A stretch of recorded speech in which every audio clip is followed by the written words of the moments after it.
Tiêu Chiến và Dương Tử công khai mối quan hệ, bao nhiêu người sẽ ăn mừng suốt đêm. Vào một buổi tối tháng 12 yên ắng, khi Weibo đang chìm trong những dòng tin giải trí nhỏ lẻ, bất ngờ bầu không khí như bị xé toạc bởi một tiếng nổ lớn. Từ vị trí thứ 18 của Hot Search, một từ khóa lao thẳng lên đỉnh bảng trong vòng chưa đầy 2 phút, Tiêu Chiến Dương Tử công khai. Nhiều cư dân mạng dụi mắt tưởng mình nhìn nhầm, còn những người hâm mộ lâu năm thì tim đập như trống trận. Nhưng cú sốc lớn nhất đến sau đó 5 phút khi phòng làm việc của cả Tiêu Chiến lẫn Dương Tử đều đăng bài cùng lúc, cùng một thời điểm, cùng một bức hình chụp đôi. Tiêu Chiến nghiêng người, đưa tay cầm điện thoại, còn Dương Tử tựa nhẹ đầu vào vai anh, mái tóc cô rủ xuống, nụ cười mềm mại lan như ánh trăng. Dưới bức ảnh ấy, chỉ có 4 chữ giản đơn nhưng vang mạnh hơn bất kỳ lời tuyên bố nào. Chúng tôi là thật. Sức nặng của 4 chữ ấy khiến cả mạng xã hội như vỡ tung. Bình luận tăng không kiểm soát, số lượng người thả tim vượt mọi kỷ lục từng có. Cư dân mạng hoang mang, giới truyền thông cuống cuồng, fandom hai bên như bị thổi bùng cảm xúc mà họ không chuẩn bị trước. Người ta bắt đầu gọi màn công khai này là địa chấn showbiz, vì sau quá nhiều tin đồn, sau quá nhiều lần hy vọng rồi thất vọng của các cặp đôi khác, không ai nghĩ rằng một trong những cặp sao được mong ghép nhưng lại quá đỉnh lưu, quá kín tiếng, quá cẩn trọng, lại thật sự chọn cách đứng cạnh nhau trước toàn bộ thế giới.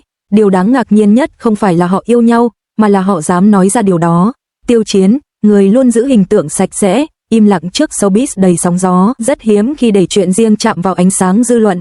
Dương Tử, cô gái luôn cười tươi, mạnh mẽ trước mọi soi mói, nhưng lại kín đáo về chuyện tình cảm của chính mình. Hai con người ấy, vốn độc lập và mạnh mẽ, lại quyết định công khai cùng nhau vào cùng một khoảnh khắc, như thể đã trải qua một hành trình dài để đi đến quyết định này. Điều đó khiến fan của họ không chỉ sốc mà còn xúc động, bởi vì trong làng giải trí, công khai chuyện tình cảm không đơn thuần là một câu "chúng tôi hẹn hò", mà là một lời hứa bảo vệ nhau, một lời cam kết rằng dù có sóng gió, tôi vẫn muốn đứng cạnh người này trước tất cả. Chỉ trong 30 phút, hàng triệu người khắp châu Á đã tràn vào Weibo. Fan Tiêu Chiến bật khóc, không phải vì mất thần tượng, mà vì họ hiểu rằng nếu anh đã chọn công khai, nghĩa là anh thật sự coi trọng Dương Tử, thật sự muốn bảo vệ cô khỏi mọi lời đồn đại, muốn cô được thế giới công nhận, chứ không phải giấu đi trong bóng tối. Fan Dương Tử thì phấn khích đến mức không ngủ được. Nhiều người nói rằng từ lúc quay Dư Sinh, họ đã cảm nhận được sự dịu dàng lạ lùng trong ánh mắt của Tiêu Chiến khi nhìn Dương Tử, nhưng lại tự dặn mình không được hy vọng quá nhiều. Giờ đây mọi cảm xúc vỡ òa, như một giấc mơ nhiều năm cuối cùng được đáp lại. Báo chí Trung, Hàn, Việt, Thái lập tức xả tin ồ ạt. Những dòng tiêu đề xuất hiện dồn dập như mưa bão. Cặp đôi lưu lượng top đầu công khai yêu đương làm mạng xã hội tê liệt. Fan ăn mừng cả đêm trước tin vui Tiêu Chiến Dương Tử, từ bạn diễn thành người thương. Chuyện tình gây chấn động 2025. Các chuyên gia truyền thông phân tích rằng hai fandom lớn nhất, mạnh nhất showbiz vốn thường cảnh giác và bảo vệ thần tượng của mình cực kỳ chặt chẽ, vậy mà đêm ấy lại đồng loạt nổ pháo hoa chúc mừng, không tranh cãi, không tranh giành, mà hòa vào nhau như dòng nước lớn. Có người còn khoe đã bật nhạc phim Dư Sinh xin chỉ giáo nhiều hơn, suốt cả buổi đêm vừa nghe vừa khóc vì vui. Sự thật là khi nhìn lại, nhiều người nhận ra những dấu hiệu nhỏ đã xuất hiện từ lâu. Những lần họ biến mất khỏi mạng xã hội cùng thời điểm, những khoảnh khắc hậu trường nơi Tiêu Chiến lặng lẽ che gió cho Dương Tử, hoặc lúc cô cười tít mắt khi Tiêu Chiến bị chọc ghẹo, những ánh nhìn sâu mà khi đó ai cũng nghĩ chỉ là diễn xuất nhập tâm. Và những lần họ giống như hai người chỉ cần đứng gần là cả bầu không khí trở nên mềm mại hơn. Tất cả những mảnh ghép ấy, khi xếp lại trong khoảnh khắc công khai, bỗng trở nên hợp lý đến mức khiến người ta vừa kinh ngạc vừa ấm lòng. Câu hỏi mà cư dân mạng hỏi nhau cả đêm là bao nhiêu người đang ăn mừng? Là 1 triệu, 2 triệu, hay 10 triệu? Nhưng thực ra chẳng ai có thể đếm được. Từ phòng ký túc xá ở Bắc Kinh, đến quán cà phê ở Hồ Chí Minh, từ fan club Thái Lan đến nhóm xem phim Đài Loan, hàng triệu người cùng bật livestream, cùng gửi icon pháo hoa, cùng nhắn chúc phúc hai người, hãy hạnh phúc nhé. Cuối cùng điều đẹp nhất cũng thành thật, người ta chụp màn hình khoảnh khắc hot search sáng rực như mặt trời, đăng lên Instagram, Twitter, Facebook, Weibo, Douyin, mỗi nơi đều bùng nổ như đêm giao thừa. Chưa bao giờ một tin hẹn hò lại tạo ra hiệu ứng đoàn kết khổng lồ đến vậy. Giữa một thế giới giải trí đầy scandal và chia rẽ, tình yêu của Tiêu Chiến và Dương Tử xuất hiện như một ánh sáng đơn giản, chân thật và ấm áp. Nó khiến người ta muốn tin rằng sau tất cả những sóng gió, sau tất cả những fake news và drama, vẫn có những người dũng cảm nắm tay nhau. Và khi hai con người tính cách đối lập nhưng lại bổ sung hoàn hảo, một trầm tĩnh, một rực rỡ, cùng công khai tình yêu bằng một bức ảnh quá đẹp, thì không chỉ fan mà cả những người không theo dõi họ cũng thấy lòng mình mềm lại.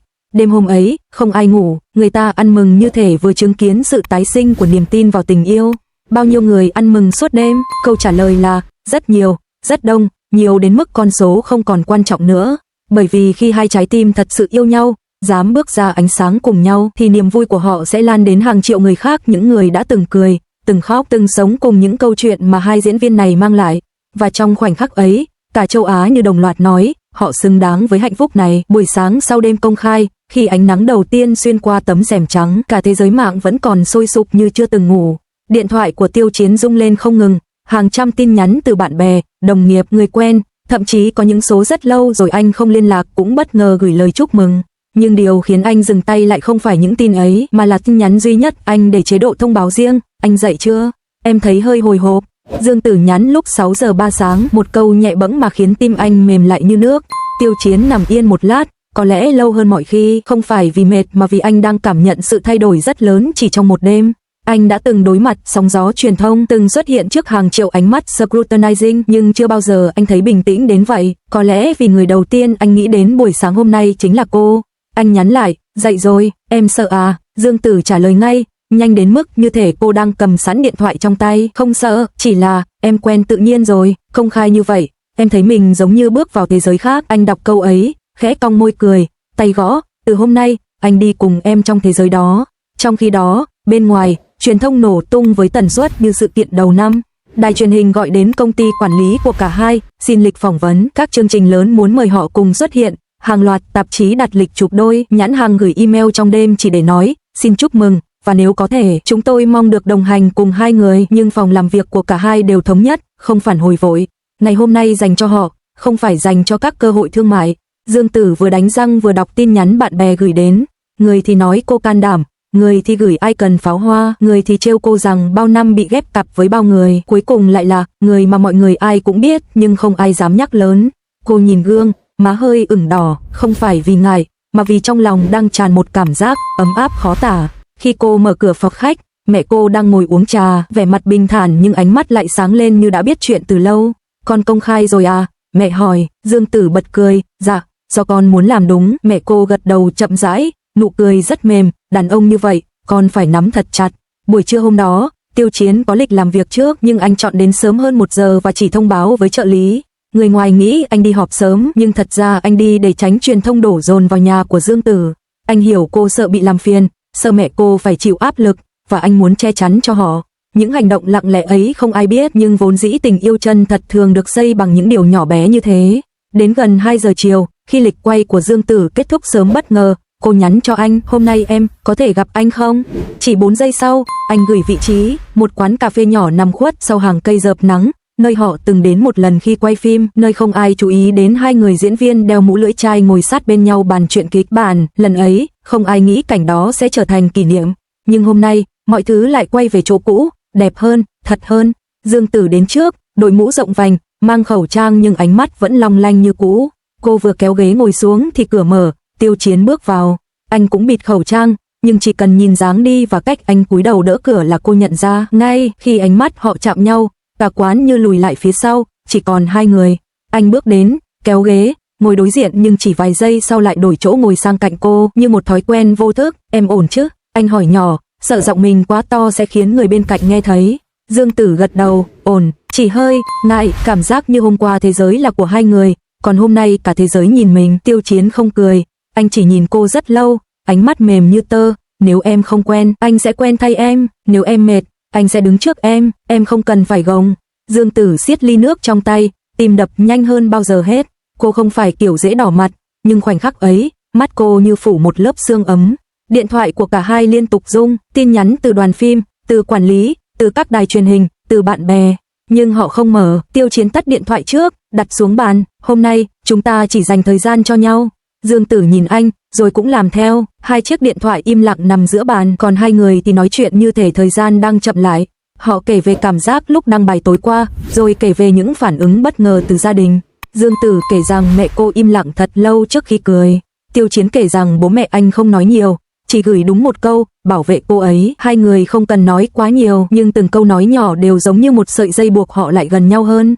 Khi trời dần chuyển sang chiều tối, ánh nắng buông xuống trên mặt bàn thành những vệt vàng nhẹ. Dương Tử khẽ hỏi, nếu mọi chuyện khó khăn, anh có hối hận vì công khai không? Tiêu Chiến nghiêng đầu nhìn cô, đôi mắt anh không hề dao động. Anh không hối hận, chỉ hối hận vì không làm sớm hơn. Cô bật cười, cúi đầu né ánh mắt anh vì tim đập quá nhanh, nhưng khóe môi lại cong lên không thể kiểm soát. Bên ngoài, đèn đường bật sáng, bên trong, hai người vẫn ngồi cạnh nhau, tay họ chạm nhẹ nhưng chưa nắm. chỉ cần thêm một chút can đảm, một chút thôi, và rồi chính Dương Tử là người đưa tay lên trước, đặt lên mu bàn tay anh, một hành động nhỏ nhưng đủ khiến Tiêu Chiến nắm lấy tay cô thật chặt, không cần nói gì thêm, vì những gì họ cần nói đã nằm hết trong ánh mắt. Ngày đầu tiên sau công khai trôi qua không ồn ào, không rực rỡ, mà bình dị như một buổi hẹn hò mà hai người đã chờ từ rất lâu. Họ không ăn mừng bằng tiệc lớn, không chụp ảnh đôi để tung ra truyền thông, không cố ý gây tiếng vang, họ chỉ ngồi bên nhau trong một góc quán cũ, cầm tay nhau thật nhẹ và thật lâu, bởi vì sau tất cả, thứ họ muốn không phải sự bùng nổ, mà là sự yên bình để yêu, để tin, để tiếp tục nắm tay nhau khi bước ra trước thế giới.